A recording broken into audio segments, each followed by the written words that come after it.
আসসালামু আলাইকুম। আমি আজকে আপনাদের ডিমের পায়েস করে দেখাবো। প্রথমে চুলায় প্যান বসিয়ে 1 পোয়া দুধ দিয়ে অনবরত নাড়তে হবে যাতে দুধে সর না পড়ে। ডিমটা ভালো করে ফেটে নিতে হবে, ডিমে যাতে লামস না থাকে।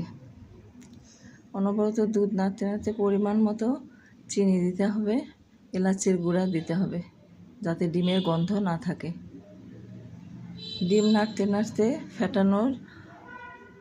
ফেটানো ডিমটা একসাথে না দিয়ে আস্তে আস্তে এভাবে দিতে হবে।